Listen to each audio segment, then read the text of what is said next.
Welcome to Mojo Motivation and Mental Health, where we're having conversations that change lives. I'm Mike Orlowski. Before we start, if you're in crisis right now, if you're thinking about ending your life, if you need help immediately, please reach out, call 988 or text 988, the Suicide Crisis Hotline. If it is an emergency, please call 911. You're not alone and you matter. Please make sure you share this episode with someone who needs to hear it. Please also like and subscribe because it can and will help others. Now, today's conversation is about the woman who helped create the lifeline I just told you about. My guest is Kristen Christy, the co-creator of the 988 Suicide and Crisis Lifeline. She was the 2018 Air Force Spouse of the Year, and we're talking because May is Mental Health Awareness Month, Armed Forces Appreciation Month, Stroke Awareness Month, and Military Spouse Appreciation Day is May 8th. It took Kristen 12 years of advocacy to make 988 a reality, 12 years of relentless pursuit, 12 years of transforming her own survival story into a tool that saves lives. Because Kristen knows suicide loss personally, she's also a stroke survivor, and instead of letting those experiences break her, she turned them into a mission, preventing others from experiencing what she went through. 988 now provides free confidential 24/7 support across the United States, Canada, and overseas U.S. military institutions, with over 200 local crisis centers working together. It's pretty amazing stats. But here's the problem. Only 27% of Americans actually know 988 exists. We're going to change that today. Kristen, thank you for being here, and thank you for creating 988. Thank you for the opportunity. Let's have a conversation today, shall we? Yes, let's. I'm excited, and I really, really appreciate you being here. And I know your personal story is suicide loss and stroke, which is a lot to survive to begin with. Why don't you share a little bit about your story and background and how those experiences led you to create 988? Yeah, would love to talk about the impetus of all of this and who I am today because of the adversities I went through growing up. I grew up in the Air Force. We lived all over the world. We were fortunate to have experiences in different cultures. And when I was 15 years old, we were living in Wiesbaden, Germany, and I was a world-class athlete, played tennis, golf, had scholarships already my junior year, had very real goals and prospects of going on the pro tennis circuit, and had a massive stroke when I was 15 years old, just before my 16th birthday. It took me a year and a half to learn to walk again after I had brain surgery. I write with my left hand now because my right hand doesn't quite work. Wow, yeah. And overcoming that obstacle, that's really when I first experienced depression because my body was not listening to what my brain was telling it. And I remember my dad was driving us in Germany. We were going down the Autobahn at 125 miles an hour. And I said, I want to open up the car door and jump out. And that's when my parents realized that I needed another kind of therapy besides the physical therapy, occupational therapy, and speech therapy. And the lessons I learned during that time, that one, my identity is based on who I am, not what I do. My faith played a huge part in my recovery, and the superpower of community. My friends would come over after school, Michael, and we would have crawling races. The stroke did not take away my competitiveness. It was still I'm there. sure not. I still wanted to win those crawling races, but I had to learn to crawl again before I could walk. Yeah. And after the stroke, I graduated from high school. My scholarships for sports were taken away, but I went to the University of Texas because we were Texas residents. And that's where I met Don Christy, and we ended up engaged and then married. In fact, he was the only person in a room that I didn't know. And I went straight up to him. I'm an uber extrovert, Michael. If from yeah, our nice. If you haven't guessed.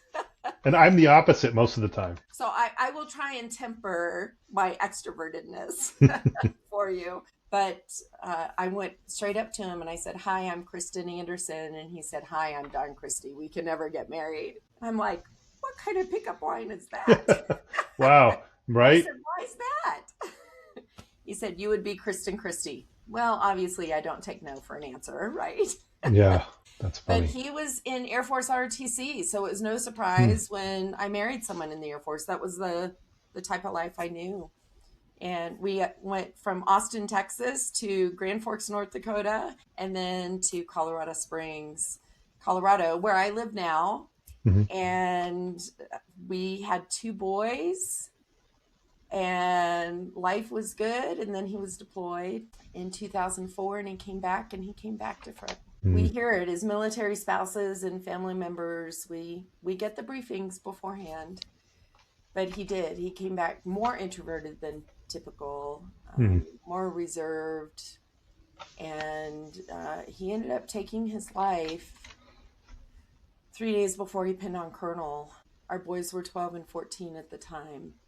Hmm. And through the grief and the shame and the guilt that I was feeling, I had to rely on some lessons I learned during my stroke to help me get through those times. And the number one lesson I had learned during that time was the superpower of community. It's The important. days that I couldn't get out of bed to take my kids to school, my friends came over. They didn't take my kids to school, Michael.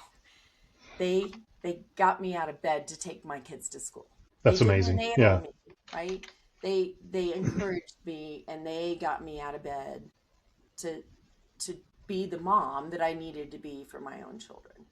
And That's important, right? Because a lot of times they'll enable us, right? Or, oh, we'll take care of that for you. You don't have to worry about it. Meanwhile, you might stay in bed, and then there's no motivation to get back going. yeah, yeah, I call it being compassionately intrusive, right? I Yeah, thought that they were being intrusive. They thought they sure. were being compassionate, which they were. But that's what it took, because I found that I wasn't just a helicopter mom after Don died to my kids.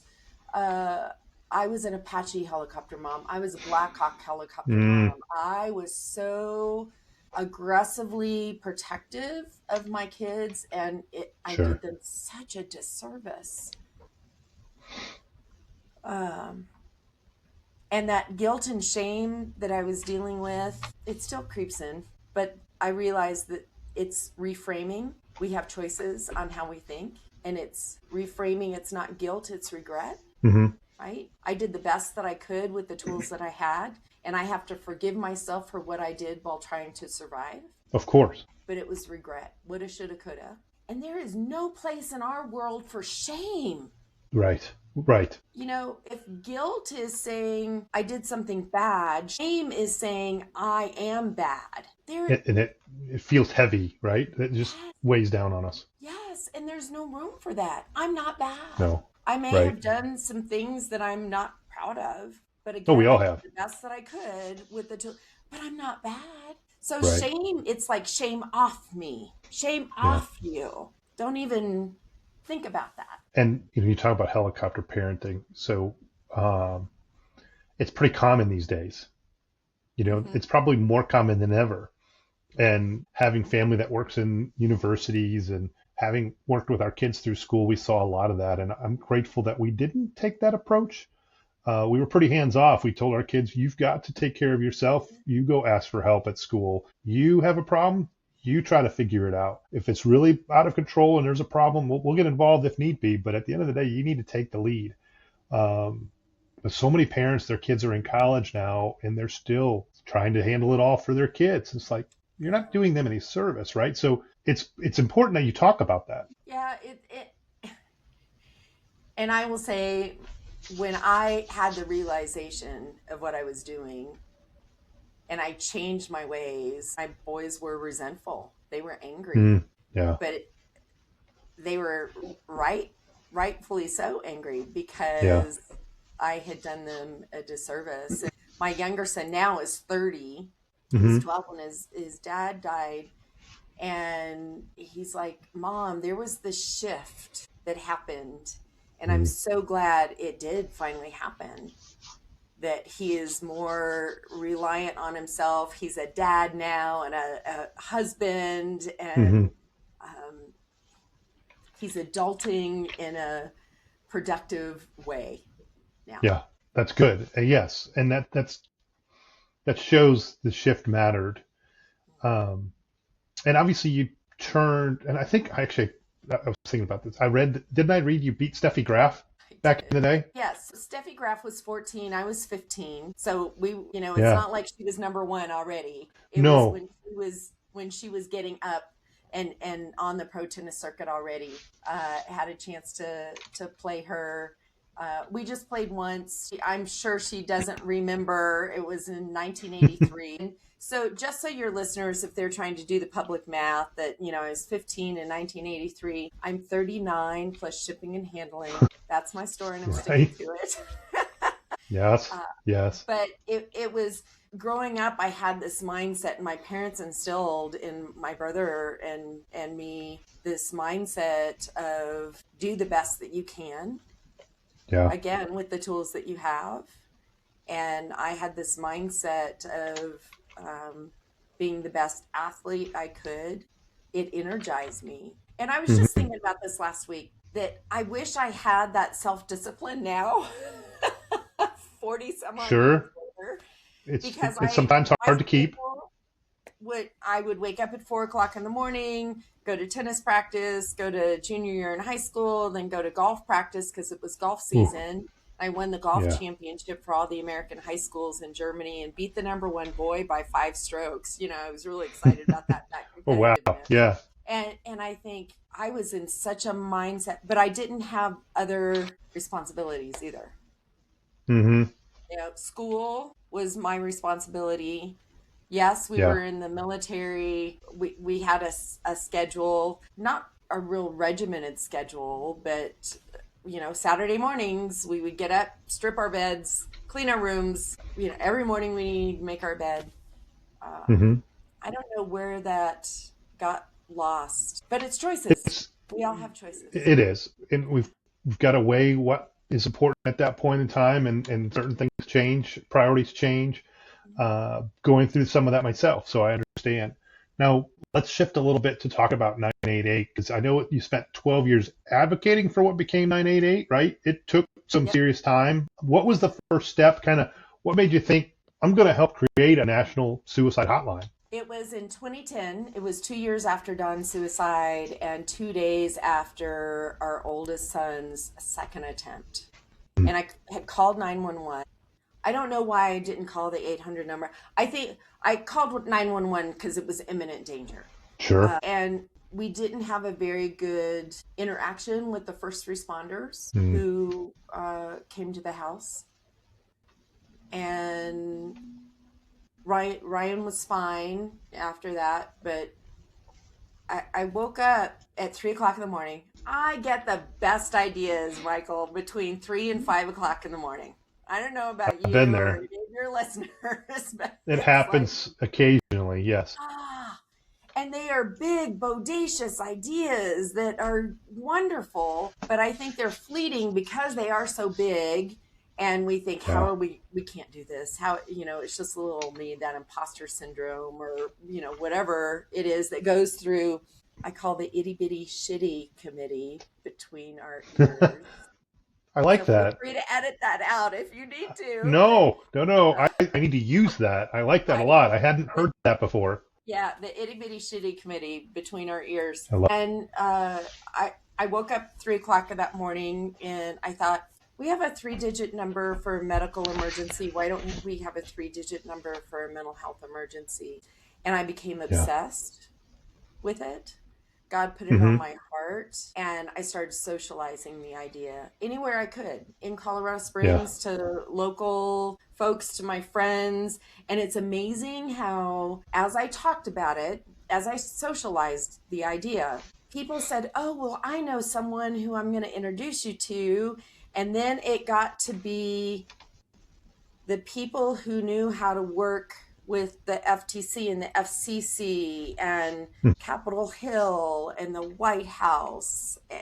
All of that came so together. much. It took 12 years. Yeah. And we got It's a lot government. of no's. It is. Yeah. And we got a lot of no's. No, that's too difficult to do. No. Well, that's when the reframing on resilience, one of the tools, a resilience tool, is reframing. Like, I have to take the kids to soccer practice, or I get to take the kids to soccer practice. Do you Right. hear the difference? It's the same There's a sentence, difference. but there's one word change.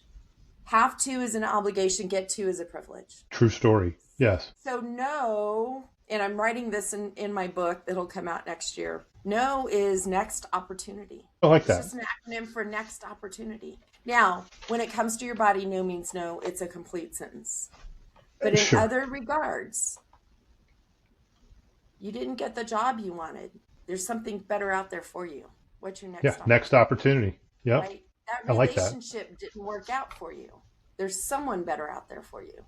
What's your next opportunity? Yeah. Maybe your next opportunity is reflecting inside and finding out who you really want to be before that your forever person comes into your life. That's what I found before I remarried, is I had to reflect on who I wanted to be as a person. And then it was amazing how my husband, Sean,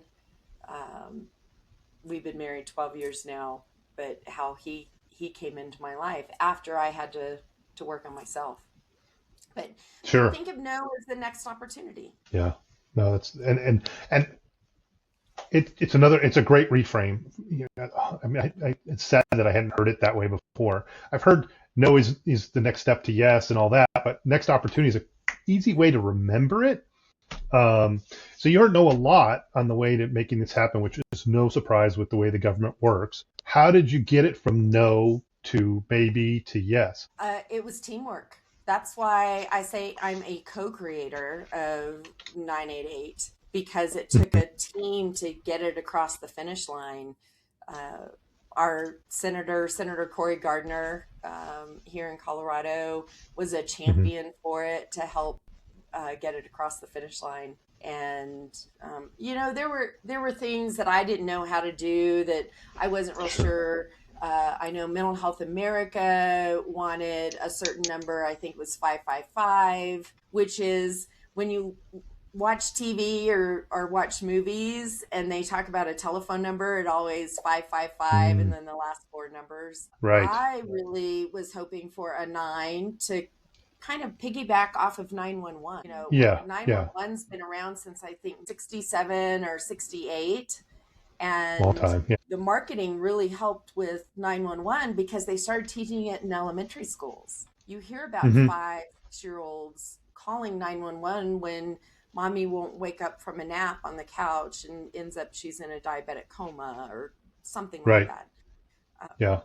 But I was also thinking, I had the idea for a 3-digit number, but it was people a lot smarter and organizations a lot smarter than I was that came up with 988. It's an area code, a small area code, so they had to work through that. So it was signed as an executive order in 2020. In October of 2021, everyone who has a cell phone got a text message from their carrier stating that for a local number, you have to start dialing 10 digits. Because before that, I remember that. If someone had the 719 area code like I do, I would just have to dial the last 7 digits, not the entire 10 digits. Right. I remember those days. Yeah. Changes going on, but as of the end of February, last I heard, they've answered 17 million calls from July 16th of 2022, when it was enacted, to the end of February. And to me, that's bittersweet. It's bitter that we have to answer 17 million calls, but it's sweet that we get to answer 17 million calls. Absolutely. And my concern is, with only 27% of people knowing about it, how many calls should it be?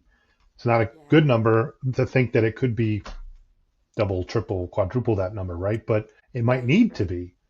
But let's talk about 988 and what it is, and help people understand a little bit more about what it stands for, when to use it, and all that important information. Yeah, it's 988, as you said in the intro, is available in the U.S., the U.S. territory. Canada has adopted it, and it's available from overseas military bases, from government landlines. You can dial 988.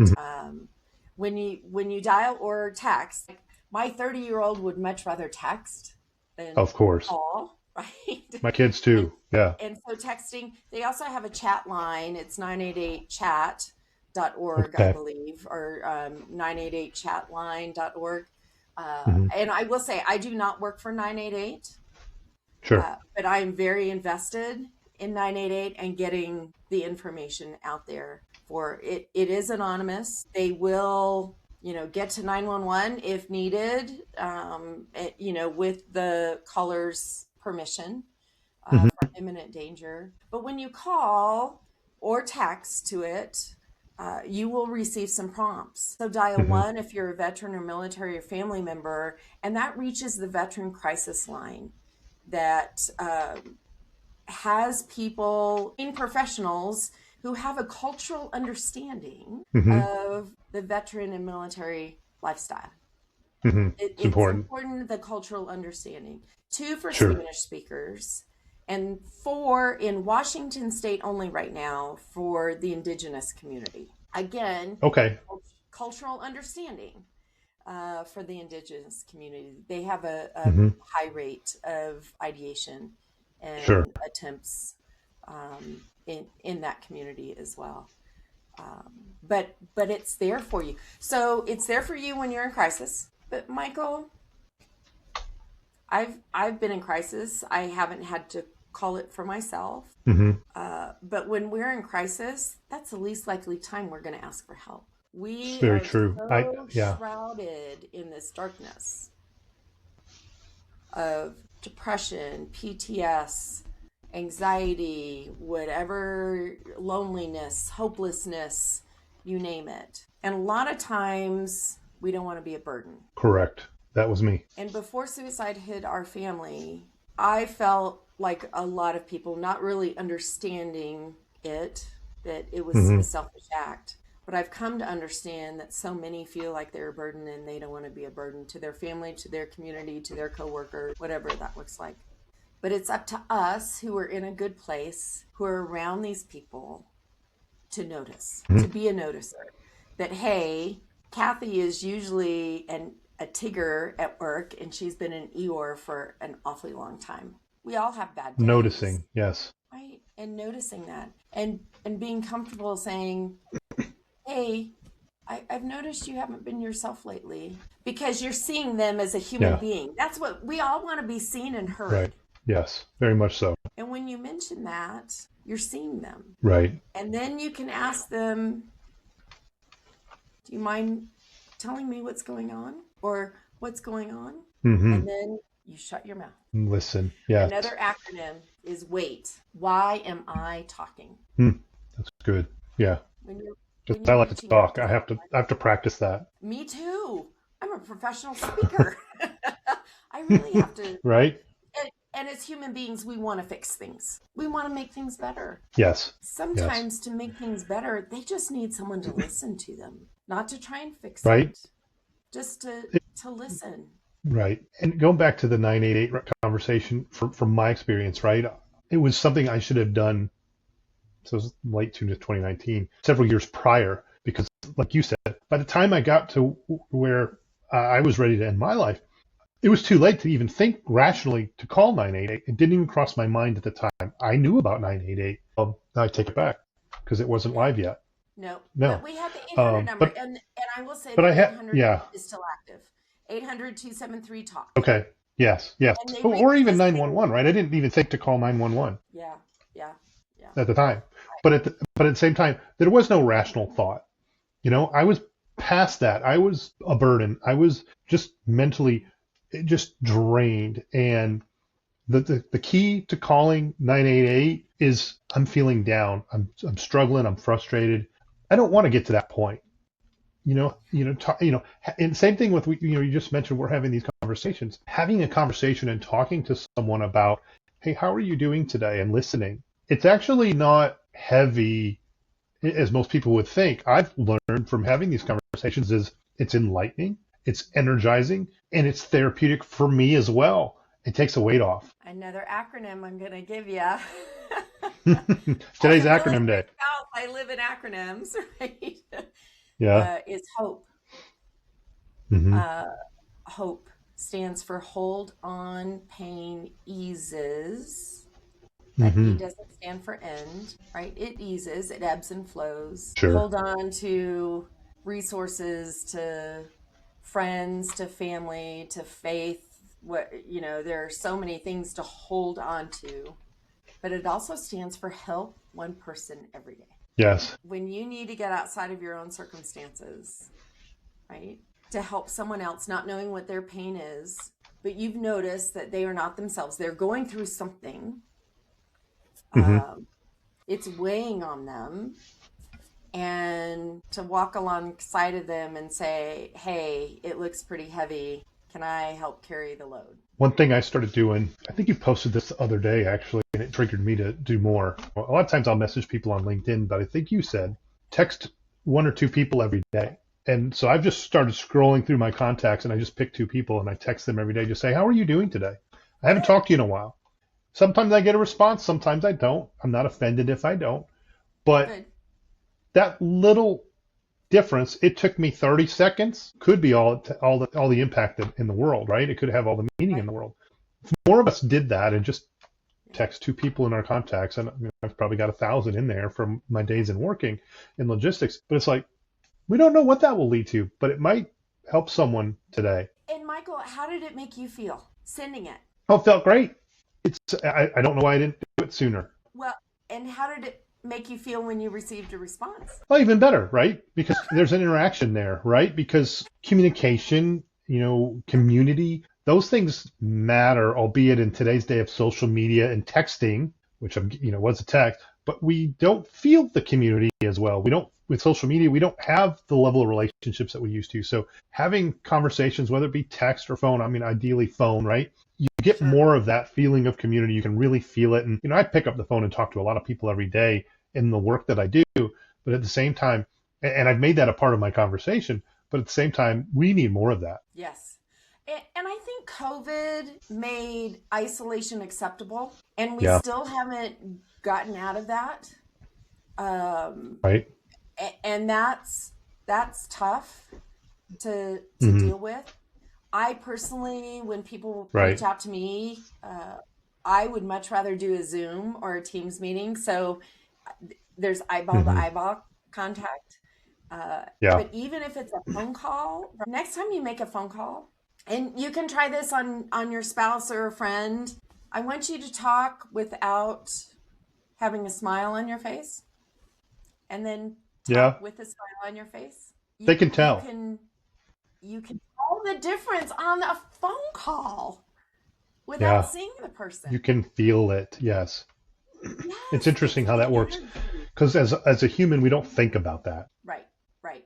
And I do recommend, I don't think it was on the post, but I do recommend putting your name at the end of the text message, just in case your contact information isn't in their phone.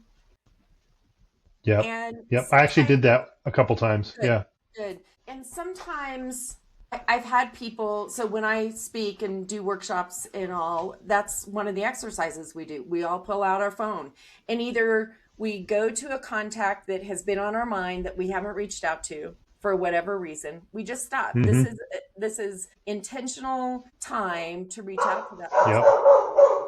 Or we scroll through and do the invisible dart in our contacts, and we reach out to that person. But I've had people tell me that they don't have time to start a conversation with someone. Right. And so that's when you don't ask questions.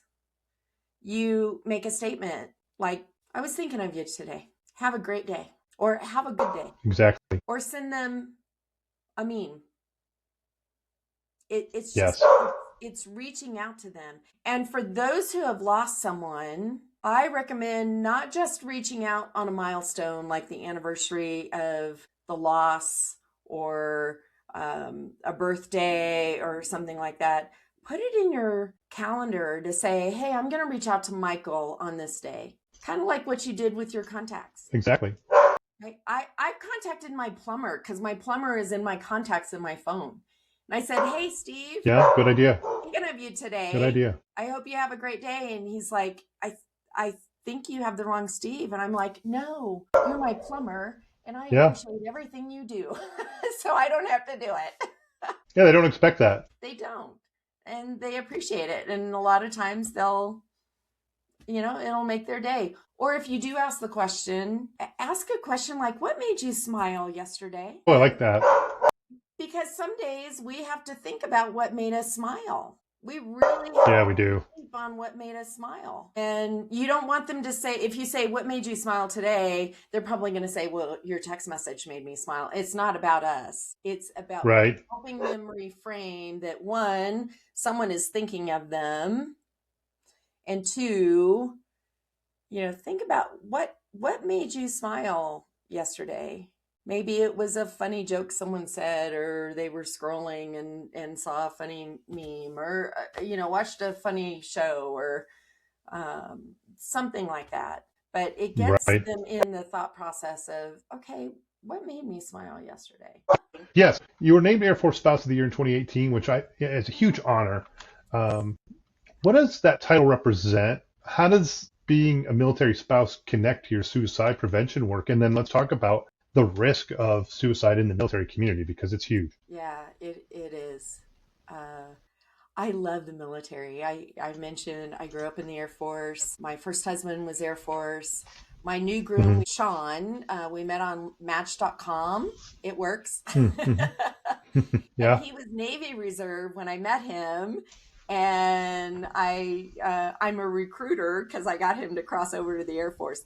It was more in line with his civilian job too. So in the reserve, he's a traditional reservist. He has a civilian job as a defense contractor, and then 1 month a year, or one weekend a month, and 15 days out of the year, he works in uniform as a military member. And I was so honored to be nominated in 2018, and then to be chosen as the overall branch winner, representing 250,000 military spouses, Air Force spouses. There are over 1 million military spouses. Was such an honor and humbling. And my platform was and still is suicide prevention because of lived experience. And we were seeing the uptick in military suicides and veteran suicides. The veteran suicide issue, my thought was I can help the veteran suicide issue by helping in the military space. Because why are they veterans? Because they raised their right hand to take the oath, and they were military members. And if we can help our military members and their families be have the tools to help them overcome challenges, whatever challenges that is. There are a number of challenges in the military community, moving, you name it. Then hopefully once they retire or are separated and become veterans, then hopefully they can rely on those tools, just like I did with the lessons I learned from my stroke, and how I use that to overcome some of those tests in life later on. And I've been fortunate enough to give over 350 presentations to military bases worldwide, and try and be a hope dealer. And I talk about the aftermath, Michael. A lot of times we don't talk about the aftermath of suicide. I've talked about my younger son a lot, and how my older son's second attempt really helped bring about the idea of a 3-digit lifeline number. But my oldest son's been missing for over 10 years.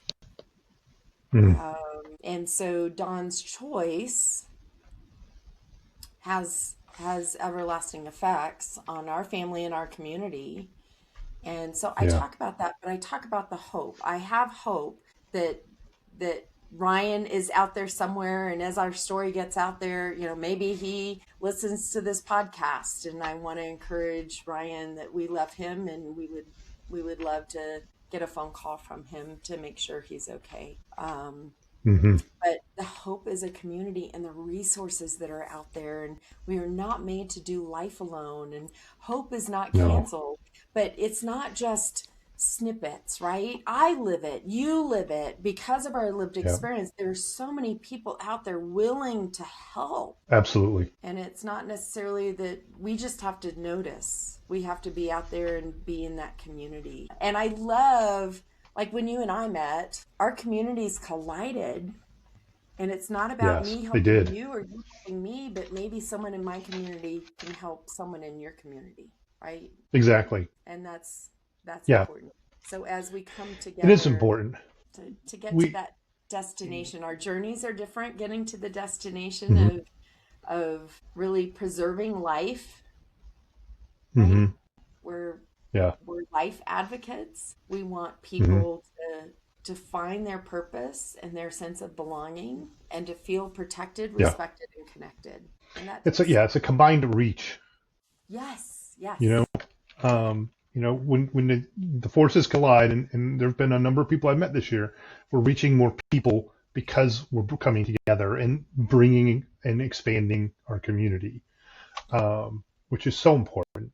And the military community is uniquely at risk, right, because of deployment, relocations, as you mentioned, separation, trauma, injuries. Veterans have such a high suicide rate, and I wear a lot of Till Valhalla Project shirts, and that probably got like 7 of them. It's a big cause that I've supported, and I mean I love the shirt and the message. At the same time, it's important to bring more awareness. And what I've found is wearing the shirts starts conversations. People mhm, say, "Oh, I love your shirt." And I'll talk about how important it is, or we can ask it. Yes, and usually it's a veteran. A lot of times, thank you for your service, and we'll talk a little bit. And it's just bringing greater awareness and growing the community in the military space. What's being done? How does 988 help the military? What's next?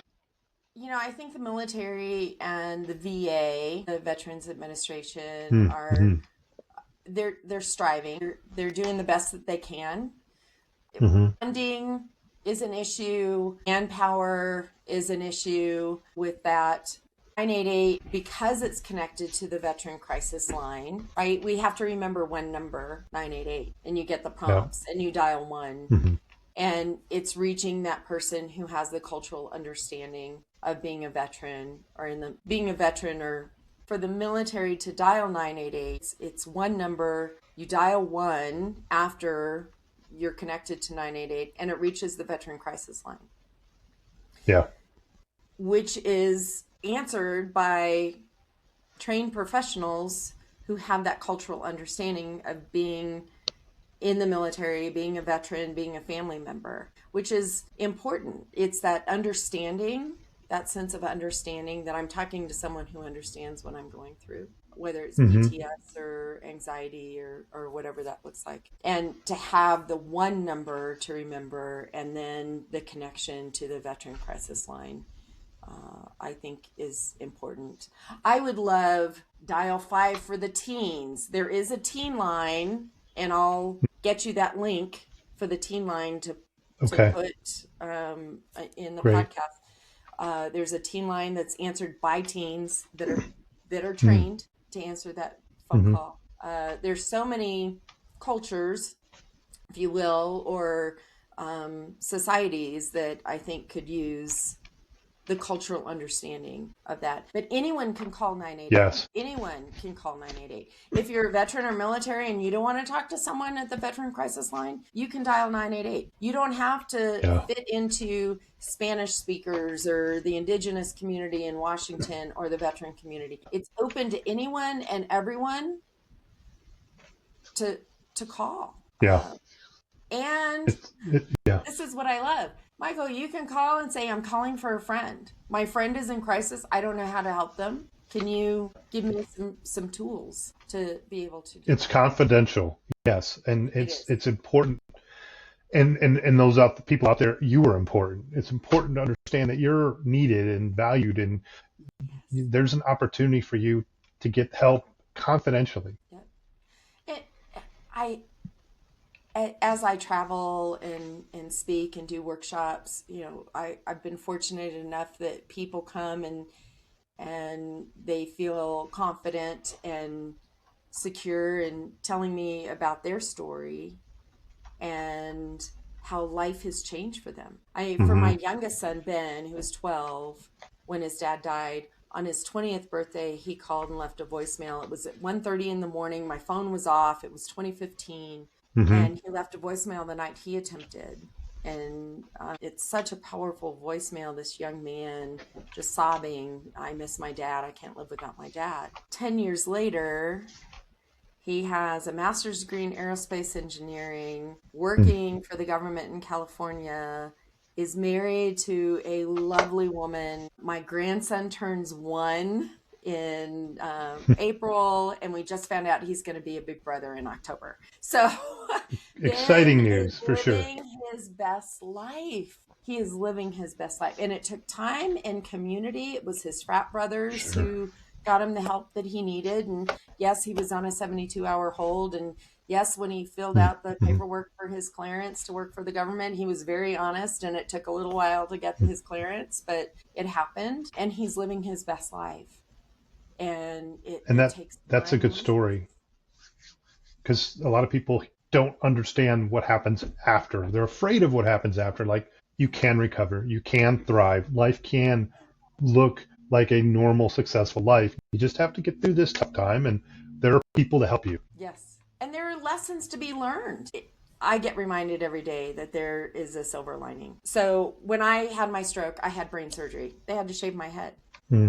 When my hair started growing back, this was white. This was a white spot as my hair was growing back. And at 16, I was too young to be gray, so I covered it. Yeah, but I as it understand. grew out, it's my silver lining, right? It's there. There you go. And it's the lessons I learned to realize the silver lining. I get the opportunity to tutor other people through their life lessons if they allow me to. But absolutely, don't hold those lessons that you've learned to yourself. They're supposed to be shared. They are, and I know they're heavy when you hold them.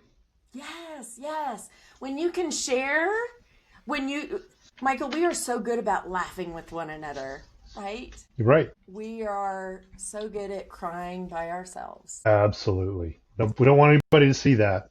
Right. Yeah. Because people probably feel uncomfortable, but when we can cry together, there is power in that. Yes. That release for everyone involved.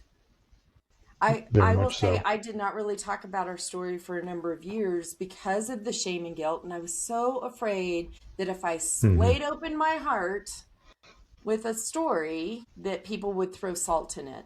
And I will admit, I had very few people throw salt in it. And I said no to them. I said, next opportunity. And I brought people into my world, right, that support me, that feel comfortable enough to open up and be a little bit vulnerable. And to share resilience tools. So we have a choice to be resilient or resentful. I'd much rather be resilient. Being resentful is, I used to be the resentful person, right? And you get stuck in the past. It drags you down. It holds you back. And now I'm to the point where, I think I mentioned when we talked, I choose to be happy every day. And yesterday was a tough one. I probably wasn't my normal self yesterday, but last night I told myself, tomorrow's going to be different. You're going to choose to be happy. That's what you do every day. But that alone changed so many days of my life, and it turned my life around, because at the end of the day, I left that behind me. If I have a bad moment, I get mad at somebody driving down the road almost all the time. I'm mad and it's over. Like, okay, move on. You know what I mean? It's behind me, because I can't let that drag behind me, because it becomes like a lead weight holding you back. So we have to let it go. Anchor. An anchor. That was the word I was looking for. Yeah. There's an exercise in that as well. I did this with my kids driving down the road and, get cut off or something like that. And I would say, oh, maybe they're going to the hospital because his wife is having their baby. How Yeah. can you Reframe.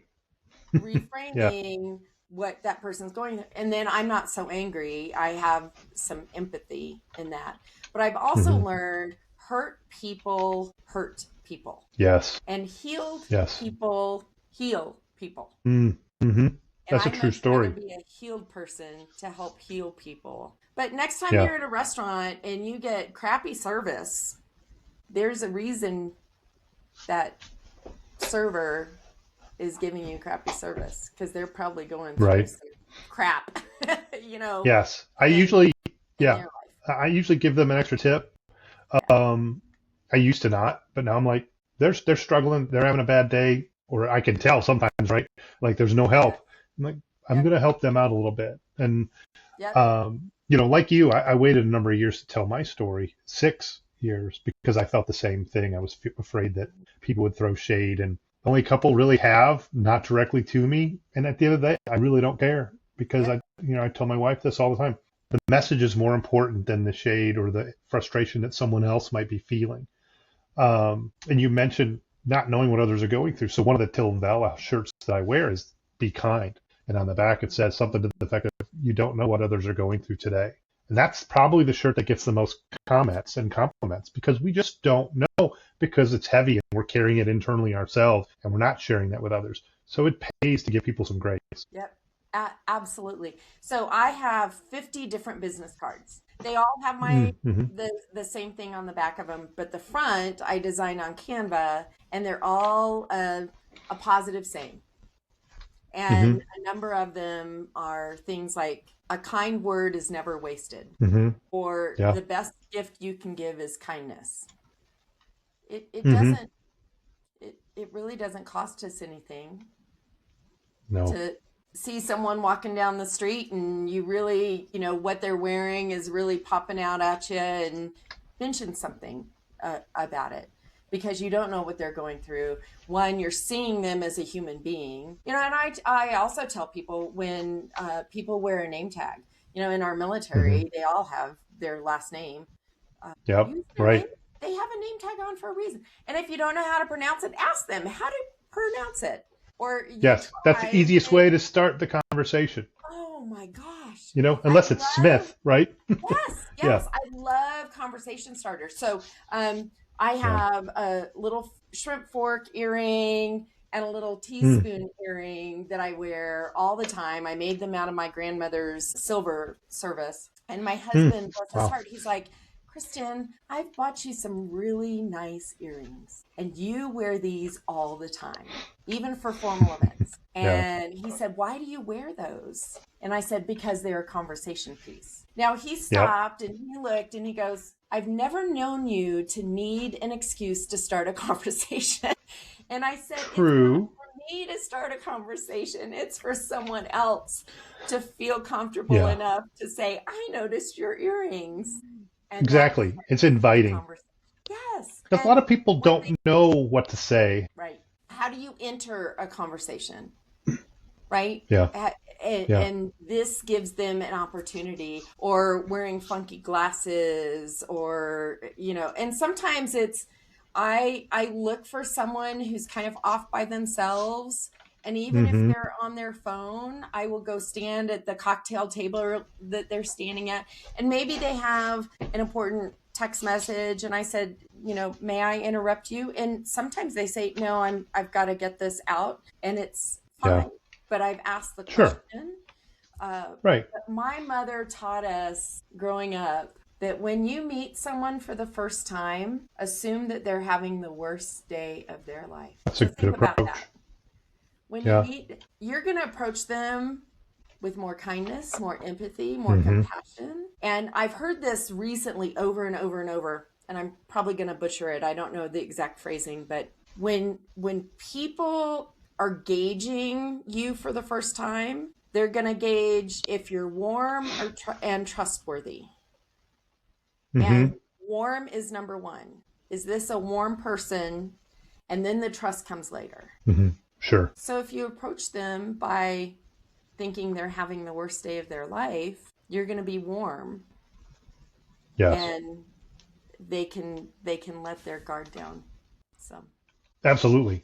As we're getting close to wrapping up, one of the things I want to make sure we hit on is, you talk about in your speeches, transforming your journey of survival, recovery, and rebounding into a tool for others. There's a lot of folks out there that are on the other side or going through it now. What does that transformation process look like? What does it feel like? How do you turn pain into purpose? It takes time. Everyone's different in their processing of time, and depending on what their, other responsibilities going through life and all that. And for me, there's real healing for me to help other people and to tell our story. I've been fortunate enough to be able to get some global advocacy in. But that's not for everyone, and it's okay. If you share your story with one person, every time I get on stage or in front of a room, I pray that my message reaches one person, because it's one person, one family, one community that can help. But I didn't do it alone. I had those trusted sources, those friends that I could laugh with and cry with. And I will say I've never been an introvert, which is just converting my energy from within, right? I convert my energy from external sources.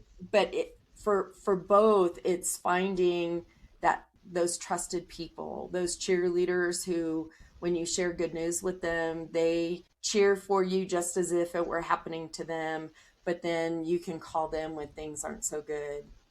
And it's really being intentional and reflecting on, okay, these are the lessons I learned, and they're hard to reflect on. And then how can I use this going forward? Absolutely.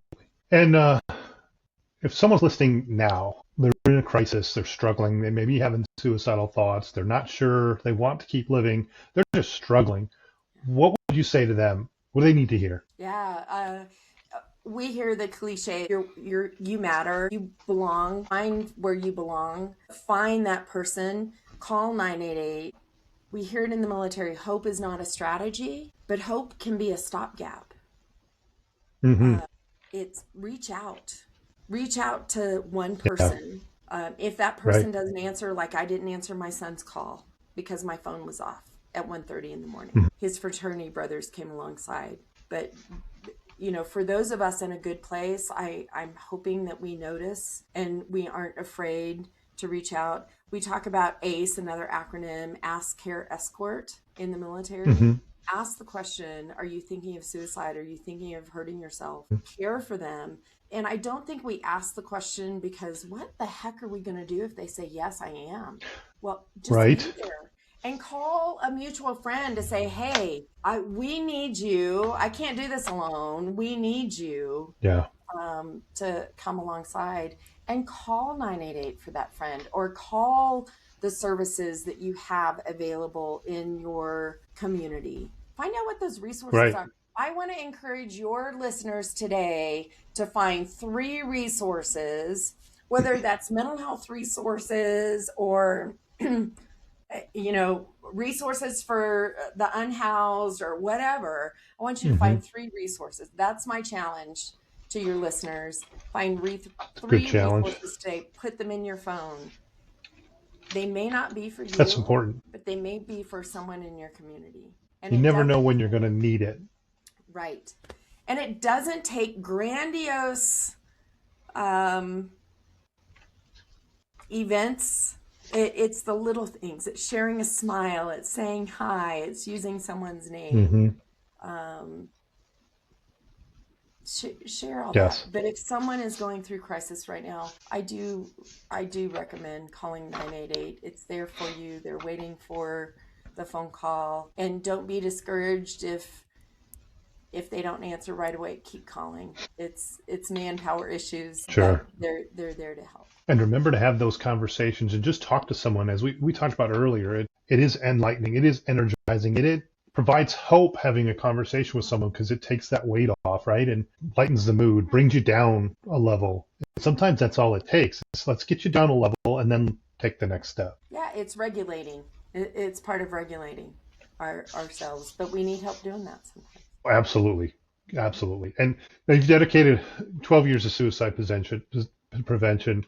You've seen people choose life because of your message. What's possible when we all commit to this? We're probably never going to get to zero, but what does the world look like when we get closer and close to zero? Like, we got to get closer. We're not there yet. Absolutely. And what do we have to lose by sharing a kind word or a smile or approaching someone assuming they're having the worst day of their life? Right. We have nothing to lose by Nothing. trying to spread kindness and hope. Mm-hmm. Right? Again, it's choices. Yes. And we can affect other people's choices, but ultimately it's their choice. And we want them to choose life and to choose to be around in a sense of belonging, because they are productive members of society that maybe just have to take a break. Right. Yes. Yeah. So when we can be the emotional support human for others, it's amazing what we can do coming together as a society. Great things can happen. Yes. And same thing, the podcast, I don't care if it gets only one view. My goal is to get one view, to make one difference, to make one impact. What can we do to help one person? And as we were talking, I happened to see out of the corner of my eye a text. Somebody responded from one of my texts last week. And I thought, I hope that's still a number that they have. And I'm like, okay, let me check in on that here in a little bit. You just don't know what they're going through when you send that text, but be intentional and send that text. Yep. And I've texted numbers where it's someone else's number, and I've started a conversation with that person. Yeah, you never know where that might lead. You might find a new friend or help someone. It was meant to be. Yes. I call those Gotcha moments. GODCHA. Gotcha moments. Oh, nice. Yeah.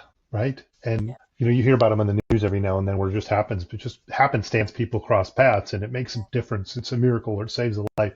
You don't ever know. You might as well do. You might as well try. How do people reach you? How do they learn more about you and your speaking engagements and what you do? My website is Kristen Christy Cares. It's Kristen with a K and an E, CH and a Y, cares.com. I'm on LinkedIn, Kristen Christy. There aren't many Kristen Christies. I will say there are a few, but I'm pretty out there. You can Google me as well. I would love to connect. If any of your listeners have questions or want to share their story, I've got a couple calls today with people that found me on Instagram and reached out with a DM, and we were able to get on a phone call and chat through some stuff. That sets my soul on fire when I can connect with other people. It helps me as much as I hope it helps them as well. It makes our day better too, whether people realize it or not. When we connect with others, it helps us too. I did the 80-some conversations I've had this year have been energizing for me, enlightening, and therapeutic. And so, let's do more of that. And I can testify to Kristen is amazing. It's the same for people who talk to you, Michael. I feel energized and connected, and your podcast is helping more than one person. It's helping you. Thank you. Me, and then whoever's out there listening. And that's what matters, is who can we reach? The more we can reach, the better. And Kristen, thank you. I really appreciate you joining today. You've helped save lives today just by being here and sharing your story, and continuing to share your story is going to save more lives. Everyone out there listening, please write it down, memorize it, share it with someone who needs it. That's it. It's 3 numbers, 988. Call or text. If you're in a crisis or someone you love is in a crisis, make sure you get them engaged with 988. Reach out, have a conversation. If you're in the military, it still applies. You can access it even at military bases overseas. There's help out there. We know that you're needed in this world, and there's opportunity for you to get that help. Right now, share that number. Only 27% of Americans know 988 exists. We're going to change that. Please make sure you're sharing this episode as well. Make sure that it gets in front of other folks so that they can see and be aware of the fact that they're needed in this world also. You matter. Your life matters. And there are people waiting to help right now. I'm Mike Orlowski. This is Mojo Motivation and Mental Health. Choose happiness. Choose to ask for help. Choose to be extraordinary and get your mojo back. Thank you.